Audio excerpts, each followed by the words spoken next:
Chris never talked about what he saw on the moon, only what he heard. And when he finally did speak, it was just one sentence, whispered so softly we almost didn't catch it. One sentence that's still tearing my mind apart. Asterisk, it's not dead, it's waiting. That's all. Then he was gone. Not in the dramatic way people imagine. No screaming, no airlock blast, no helmet crack. Just gone.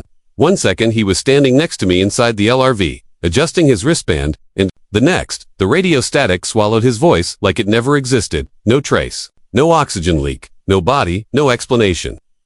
NASA scrubbed every record of it. Even our vitals from the mission logs got erased. I've checked repeatedly, but it's not the silence that eats, it emits the feeling that something was watching him before he disappeared. Something that recognized him. I know you've heard the stories, the conspiracies about faked landings and hidden structures, the nonsense about aliens. That's not what this is. This isn't some YouTube rabbit hole. Clickbait. I wish it were, because if you're watching this, it means you've found the backup drive. The one I left buried behind the insulation of my old trailer in Virginia before they came for me. And yes, they came. 2 men in unmarked trucks. Suits that didn't wrinkle. No names, no IDs. They didn't need to threaten me. They just said my daughter's name. That was enough. That's why I'm not recording this anywhere near her. That's why I'm speaking to you, a stranger. The only person who might be disconnected enough from all this to actually see the pattern. Because here's what no one dares to ask. Asterisk, asterisk, why does the moon feel peaceful? Asterisk, asterisk, think about that. The way it just hangs there. Quiet, cold, beautiful. It looks like a graveyard sculpted by angels. But ask anyone who's been there, and you'll notice something subtle in their voice. That pause before they say, it was breathtaking. That odd smile that doesn't quite reach their eyes. No one stays too long. No one wants to. Not really. We say it's the radiation. The isolation. The lack of atmosphere. But I saw Chris cry in his suit. Cry. And when I asked him why, he said he remembered a sound from his childhood. A lullaby his mother used to hum when she thought he was asleep. The only problem, she died when he was 3. He never should have remembered it. And yet, he swore, he heard it echoing through the dust as we crossed the Hadley Rill. Said it was coming. From under the regolith, I haven't slept right in years. Because sometimes, God help me, I hear it too, through my daughter's baby monitor. A low humming, not mechanical, not even human, but familiar. Like something that once loved us, or still does, or pretends to. I changed houses, threw out the monitors, even got her checked for sleep disorders. But last month, I woke up at 2:17 a.m. to her, standing at the edge of my bed, holding her stuffed bear, eyes wide, and she said, Daddy. Chris is in the moonlight, and she said it in his voice. Down to the breathless way he used to pronounce the M. I swear to God, I'm not insane. That's what they want you to think. That's why every piece of this has been buried, redacted, rewritten. They can erase data, sure, but not memory, not emotion. And I remember how I felt the last time I saw the shadow move under the lunar soil. Like something turning over in its sleep. There's something beneath the piece. And if you go looking for it, you'll find out what silent death really means. Because last night, just before this backup drive finished copying, my daughter spoke again. Only this time, she wasn't looking at me. She was staring out the window at the full moon. And she whispered, Daddy, it's almost awake. She whispered, Daddy, it's almost awake. And for a second, the whole house felt too still. The kind of stillness that doesn't come from silence but from something listening. The air was heavy, like the moment before a lightning strike, where the atmosphere itself seems to brace. I didn't move. I just stared at her. At the way, the pale light from the window framed her small face. She wasn't scared. She wasn't sleepwalking. She looked calm, knowing, like whatever had spoken through her wasn't finished. Then the monitor crackled. Not the white noise I'd grown used to. Not the occasional shuffle of sheets or a half-dreamed murmur. This was different. It hissed like it had something asterisk inside. It asterisk, just beneath the static. And then, through the warbled pitch, a voice came through. My voice, but I hadn't said those words. Greater than she remembers, more than you do.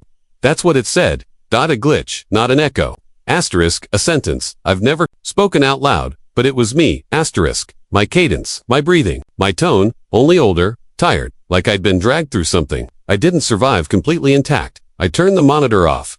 That should have been the end of it. That should have been the moment I burned everything, left the house, took my daughter, disappeared to somewhere where the stars weren't so bright and the moon couldn't find us. But I didn't. I sat down at the edge of her bed, pulled her close, and asked her, voice shaking, what she meant. She blinked, yawned. What do you mean, Daddy? About the moon? About Chris? Her little brow furrowed, and in the clearest voice I've ever heard come out of her, she said, asterisk, who's Chris? Asterisk, I didn't sleep that night. Couldn't, not just because of what she said, but because I went to find the old tapes. The ones I'd kept locked away in a box marked training debriefs. as if that label was enough to keep whatever was inside from bleeding out. You'd think I'd burned them after Chris disappeared, after NASA tried to bury us. But I didn't. Something inside me knew I'd need proof one day. Not to show the world, just to prove to myself it really happened. I loaded one up on the old handheld Sony. It clicked, jittered, then played. We were in the simulators. 2012. The year before launch. You can hear us laughing. Real, hard laughter. I'd forgotten how much we used to joke about death. It was the only way to stay sane. Then came the part I remembered. The part that changed things. The part where the audio was supposed to cut out from a faulty mic and never return.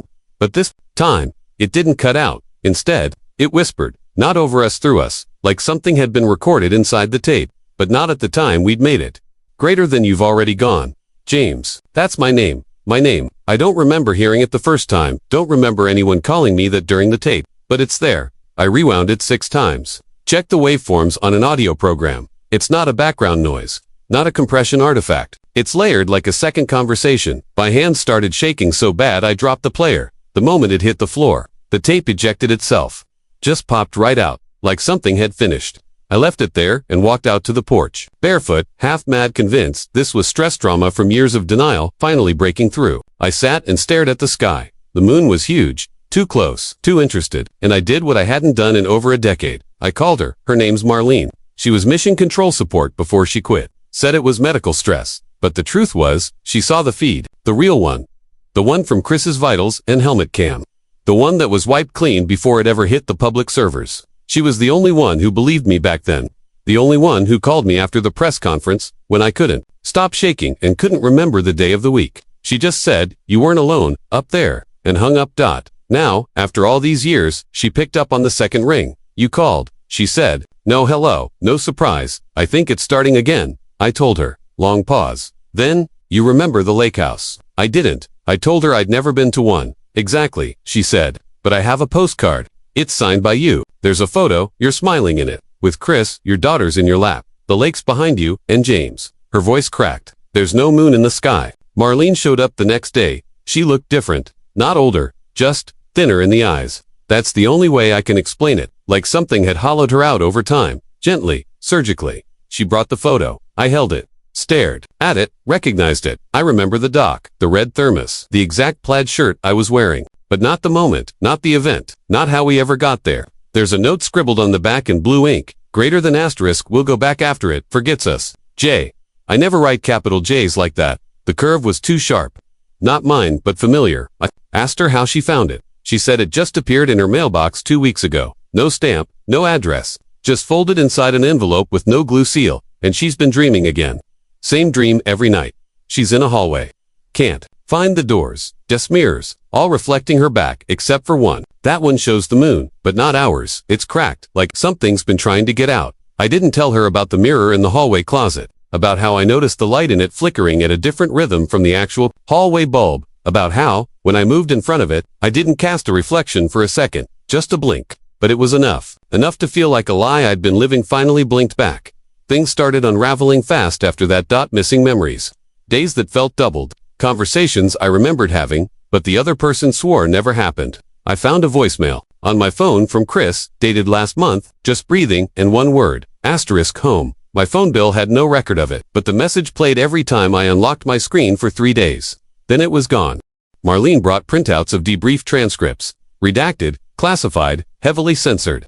But one word kept showing up in the margins, scribbled over and over in the same sharp J's. *anabasis. It's an ancient Greek word, a military retreat, into the unknown, but it also means a journey upward, into danger, She stayed 3 nights. Each time we tried to piece things together, something new cracked. The microwave reset itself to 3:33 a.m. The backyard security lights triggered, with no movement. My daughter said, the lady in the mirror wants to talk to you, but she says you won't remember. We tried to record her, we tried to catch the audio glitch again, but every time we played it back, it was blank. No waveforms, just silence. Except for once, the night before Marlene left, we left the recorder running overnight in the living room. No one was in there. No TVs, no phones. At exactly 2:41 a.m., a voice came through. Not mine, not Marlene's, not my daughter's, a woman. And she said, tell James the moon is not a place. It's a door. The next morning, Marlene was gone. No note, no footprints, no tire tracks. Her bag was still on the guest bed, but her clothes were missing. Her toothbrush was wet, like she'd used it, but no sign of her in the cameras. Just absence. And when I called her phone, it rang 3 times, then cut to static. For 2 minutes straight, I'm not sure who I am anymore. I found a notebook in the attic, with my handwriting, filled with sketches of lunar craters, symbols, etched into them. Some of the sketches are annotated in languages I don't speak. One page just says, "The real unsolved mystery is why we keep coming back, and why it keeps letting us." My daughter won't talk about the moon anymore. Won't even look at it. She told me the lady in the mirror says it's watching me now. Not her, me. I haven't gone outside in 3 days. There's a humming in the walls that no one else hears. It pulses when I sleep. Sometimes I dream in static. 1. See places I've never been but feel like home. Places with black skies and soft dust and voices that breathe, not speak. And I think maybe I never left. Maybe this house is just the simulation. Maybe we're still up there, still walking in dust that remembers our names. Because this morning, I found a fresh footprint outside my daughter's window. No soil, no tracks, just a single print in lunar gray dust. And the tread matched my old Eva boots from the mission, which were buried with the rest of the suit 10 years ago. And now, there's a knock at the door. But there's no one there, just a whisper from inside the mirror. Asterisk James, you forgot again. But don't worry. Asterisk asterisk, we're almost home. Asterisk and somewhere, in the static, Chris is still breathing. It happened just after the funeral, my mother's. That's what started the spiral. Back then, the first time I remember feeling like something wasn't just wrong, but incomplete. You don't forget those moments. You just file them somewhere deep in the folds of your brain. Behind all the birthdays and phone numbers and street names you'll never use again. I was 17. She'd died in her sleep. No explanation. Her heart just stopped. That's what the doctor said. But it wasn't the death that haunted MIT, was what came after. I'd gone up to her room to collect a box of her things, and on her bedside table was a voice recorder. An old one, analog, with the kind of tiny cassettes that click when you rewind. She wasn't a writer, she didn't journal, but I played it anyway, curious. And the voice on the tape, it wasn't hers, it was mine. Younger, much younger. A child, maybe 5 or 6 years old, and I was singing. Greater than asterisk, the moon is a door. The moon is a face. Greater than the moon doesn't move, it's just holding its place. Asterisk, I don't remember singing that. Don't remember anyone teaching it to me. But it was there, and over the soft sound of my voice, another voice came in, whispering, almost soothing. I couldn't understand the words, too warped, too slow, but the tone of it. It was the same tone I heard when my daughter said Chris's name, the same exact softness, the same wrong rhythm. I dropped the recorder, snapped the tape in half, told myself it was nothing, a prank, a misremembered childhood thing, but something had cracked open in me that day. Something hadn't been right since then. And now, after everything Chris, the moon, the mirror, the footprints, I started to think maybe it wasn't all starting. Now. Maybe it was all coming back. That's when I found the photo. It wasn't in a drawer. It wasn't hidden. It was taped to the fridge. As if it had always been there. A picture of me, Marlene, and Chris, standing outside a convenience store in Albuquerque. I've never been to New Mexico. Never. And yet there I was, in a T I've never owned, smiling at the camera like I belonged. The date in the corner read, July 19th, 2009. The week before we supposedly met. That's when the truth started to form. Not all at once, it came in fragments. Symbols, in the notebook, started to look familiar. Military codes. Mostly, psychological markers. I recognized one from my old training manuals. Memory suppression protocols. Techniques used in deep black projects not to hide actions, but to bury locations, to make someone forget where they've been. I started cross-referencing the scribbled notes with public records. News archives, launch logs. There was a launch on July 23, 2009. A payload listed as classified atmospheric drone test, but the names tied to a addict, all except one, Dr. Wallace Ebrin, the same name I found scribbled in the margins of a torn page in the attic. That said asterisk, he opened it. We all paid. Asterisk, I found his obituary. Died in a car crash in 2010. But the photo next to it, it was a man I've met. A man who visited me in rehab in 2013, after the mission fell apart. I remember his handshake. Cold, too dry. He said, "You're remembering too early." I thought he was from NASA. I thought he was checking in, but now I'm not sure. Now I think he was checking if the seal held. It unraveled fast from there. My daughter began to sleepwalk. She stopped talking during the day, only whispering into the vents at night. I recorded one of those whispers, ran it through a speech cleaning filter. You won't believe what it said. Greater than asterisk, he didn't come back. Just the skin did. Asterisk, I drove to the lake house, the one from the photo. GPS pinged an exact match somewhere. Outside Carson City, Nevada, middle of nowhere. Desert, scrub, and silence. But there was a dock. There was a lake. And there was a foundation. Burnt out. collapsed long ago. I dug through the ash with my hands. Glasswood paper, turned to flake, but there was a piece of metal lodged beneath the old floorboards. I pulled it up, a data plate. NASA, serial code ending in -1727D. That was the real mission number, not the one in the press. The mission they erased. The one I now believe wasn't to the moon, but through it. Not a surface walk. A descent into something beneath it. A tunnel, a vault, maybe a prison, maybe a door. That's when I believed I had it. The final truth. That we'd gone somewhere we weren't supposed to go.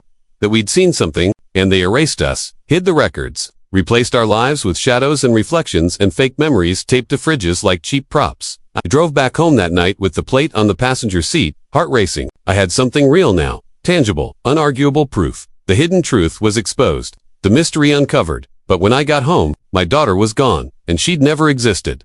There were no photos, no birth certificate. Her bedroom was filled with boxers, office supplies, old coats, no toys, no stuffed bear, just dust and silence. Like no child had ever lived there, like I'd imagined her. I ran to the mirror, and in the reflection I was alone. But I remember her, I know her name. I can still hear her voice, I can still smell her shampoo. No hallucination can do that, no delusion. She was real, but that's when it hit me. She wasn't taken, she was the price. It was never about Chris, not entirely. He was the fracture point, the echo of something that couldn't be buried completely. But this, this was deeper, older, something that's been with me since I was a child, maybe since my mother died, maybe longer. Something I thought was just the edges of grief and memory loss, but now I see it. The moon didn't just change me, it chose me. And the worst part, the part that unravels everything, is this. I found an old VHS tape in the garage, unlabeled. I played it, expecting maybe another hallucination, another puzzle piece. But what I saw, it was my daughter, older, maybe 15, 16, standing in what looked like a lab. She was talking to the camera.com, precise, a scientist. Greater than asterisk, if you're watching this, Dad, it means you made it to the end of the simulation. But you weren't supposed to. This wasn't meant to run past phase 3. I tried to stop it, but it loops back.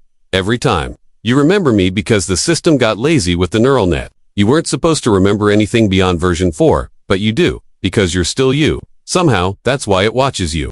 Not to erase. You, to learn from you, to evolve. She looked scared. Greater than this isn't a message, it's a goodbye. You were the only one who could walk the corridor and survive. You were always the key, but it keeps rewriting the path. And I think the next time, you won't come back as you asterisk then. The tape cut to static.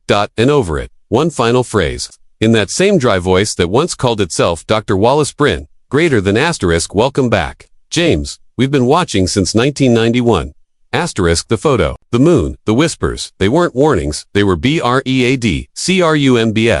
And this whole time, I thought I was unraveling a mystery, but now I realize I've been unraveled. Piece by piece, loop by loop. This was never about solving anything, was about remembering enough to go deeper, and the knock at the door just came again. Only this time, I remember who's on the other side, but it isn't human. It's me, from the last cycle. Still bleeding, still begging, and whispering. Asterisk, don't open it, don't open it, don't let me back in. Asterisk, and now you have to ask yourself, was any of this real, or have you been watching from the inside this whole time? Because the next sound you hear will be the sound of your own voice, trying to get out. There was a symbol carved into the back of the mirror. I only saw it when I tore the paneling off the wall after another night of no sleep. After the sound and the vents began to pulse with the rhythm of my own breath, as if the house had started syncing itself to me.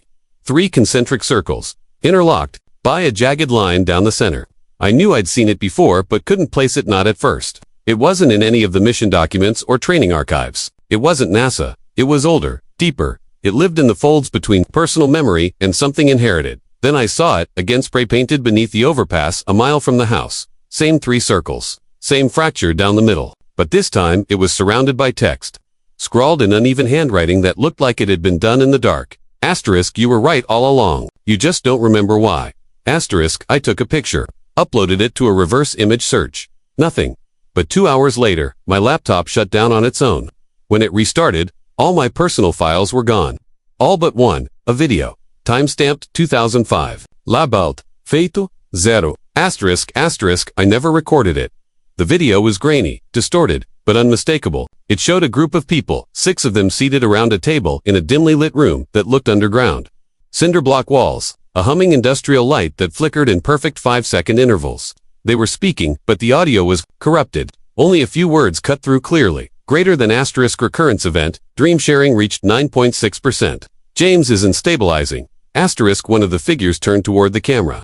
Her face wasn't completely visible, but her voice was crisp, unaffected by the static. She said, asterisk if this leaks, it won't be a panic, it'll be a migration. They'll want back in. They always want back in once they remember how it felt. Another voice, this one familiar, painfully so. Chris, we need to shut down the mirrors. He's seeing through them again. Asterisk then the screen went black. And for exactly 10 seconds, white text faded in. Asterisk if you're seeing this, you passed threshold 3. There's no way to explain it now. You have to remember it yourself. We're all watching. We always have been. Asterisk, I've stopped using mirrors entirely. Covered every one in the house.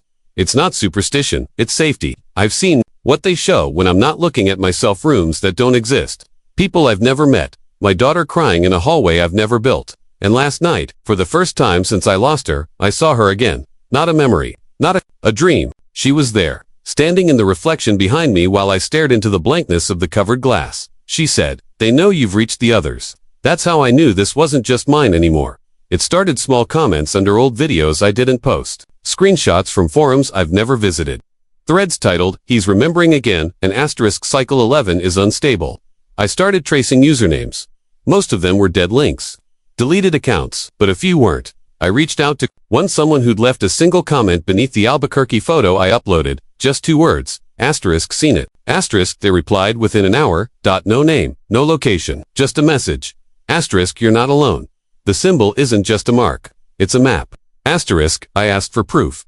They sent an image, a wall covered in sketches. Mirrors, the moon. A diagram of a brain with one part circled over and over, the hippocampus, and a word written in blood red across the top. Asterisk anastrophe. Asterisk, not anabasis. Anastrophe. A rhetorical reversal. A breaking of normal order. And suddenly, it clicked. This wasn't just a memory glitch. It was a asterisk designed. Inversion. Asterisk, the simulation if that's what this is, was never supposed to be noticed. But I wasn't the only one who noticed. Others did too. People like me. Survivors of something we were never meant to live through. Astronauts, soldiers, sleep study, patients. All of them gone. Vanished off record. Live scrubbed. But the patterns were always there, hiding in the unconnected. A shared dream about a room with no windows. A collective hallucination of static taking shape. And most of all the whispers, always the whispers. From people who shouldn't know each other but all say the same phrase when pushed far enough. Greater than.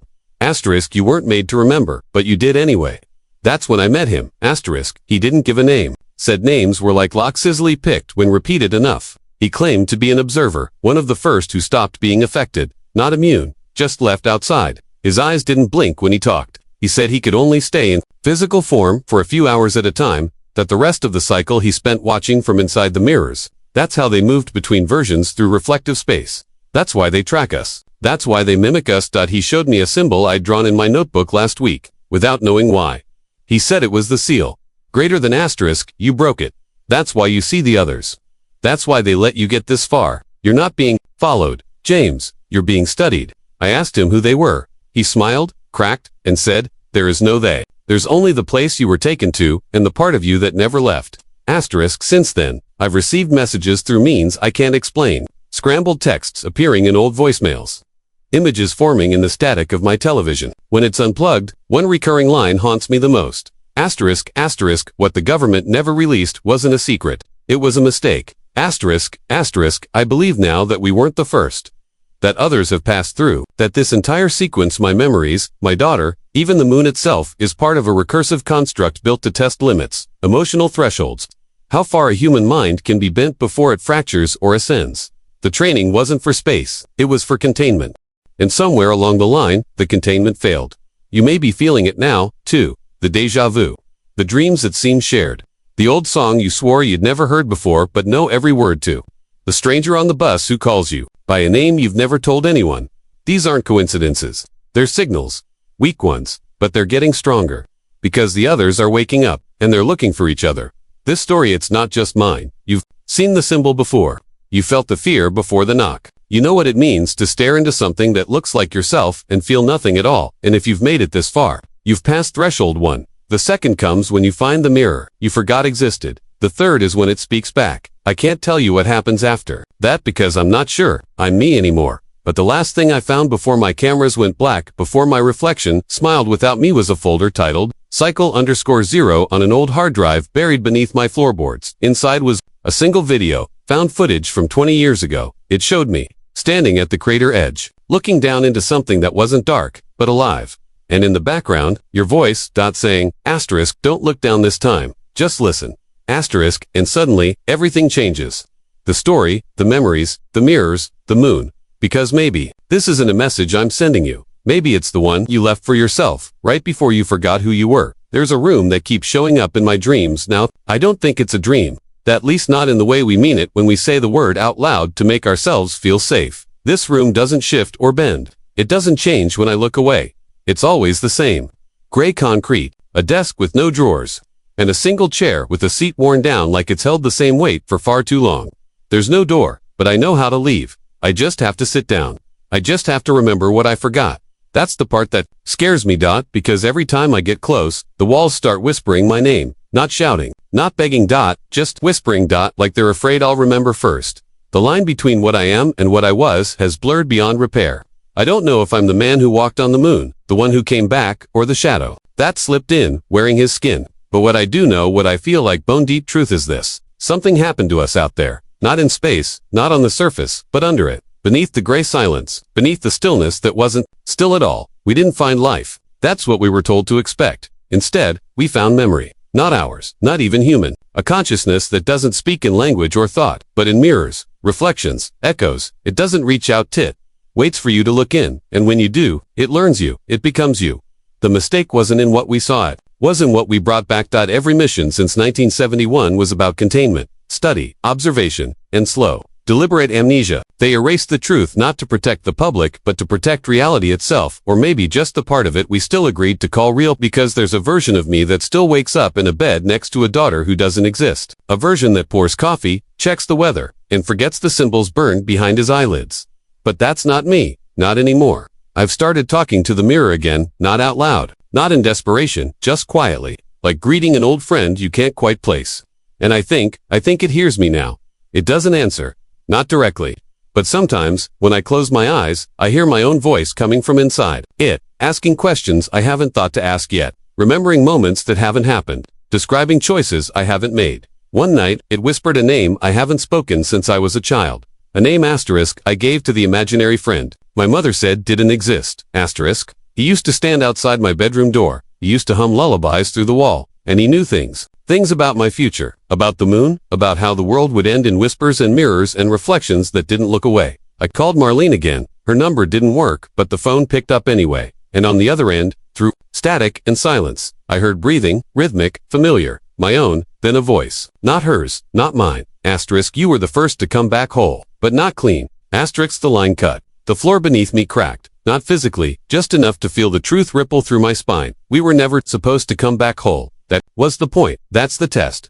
VE stopped running from the recordings, but stopped hiding from the photos that rearrange themselves on my walls when I'm not looking, but stopped ignoring the timestamps that repeat across decades. The coordinates that point, not to locations, but events. Patterns that loop through time, like a scratched record, always returning to the same emotional crescendo. Loss, memory, silence, and one word burned through every version of every file I've ever recovered. Remember, there's something deeply human in the way we refuse to let go of the past. We carry it like it's the only real thing we have, like if we just hold on tightly enough, it won't dissolve in our hands. But what if the past is the infection?